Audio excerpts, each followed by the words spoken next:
gwe NRM wachipa teri yo kibiina oba government yonna ya democracy which would have humiliated him like that. Teri mukulembeze yenna mu Africa yalibadde agoba muntu nganze who can talk and people listen across the board.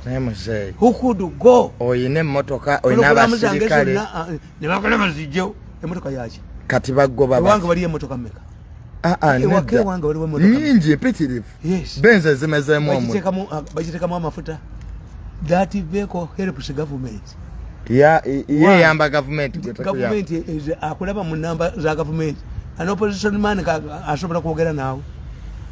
Kati n'abasirikale nabo babakuwa to protect you na chera kiyamba government. Ani ayagala okunzita bo ani yampa obutwa bali mu government nokuyagala okunzita kati government ekuumeri government ati je gambi faction zili bill tuna faction meka bill no government ya mweri unique government ekuumeri government tuna faction bill tuna faction meka nenze mbabulira it can degenerate into Katumbu banange kisa kinzo kufuna ekya Katumbu no government I'm telling you kubanga the president strategy tekola lwabogo will never abandon the president ngawagala okonze tera bali mu government lwabogo will never abandon the presidency.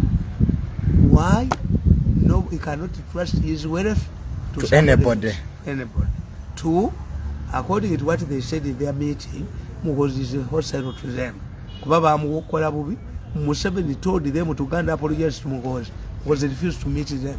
Kandi nabo bakimanyi nti if a hostile regime takes power obugagga bugenda. Three, some of the money ze bakunganyiza mu bugagga bwabwe are of a criminal nature, which means babakwata kakati balina opportunities bbiri to run away into exile. They are young or fight for presidency. Lwaki baali balowooza nti Mugozi yajja okudduka bamufuge bamuteeka mwanda wezo olunaku lwe mwereega ku Muhozi mwayingira endikito mu koona nazina ewange mu kanisa nga ndi bwereere nendyoka ngifuweeri gyenfuwanga bwenkoona kabina bwempita amannyo k'emisango erina emitwe 11 emindi emitwe meka bagiteekamu njaga nabbi wa mulalu ng'ogifuwa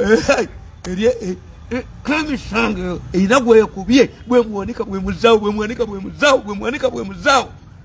So olunaku lwe beepankira ku General Muhoozi gwe wazina buzinyi mazino ga bawedde bano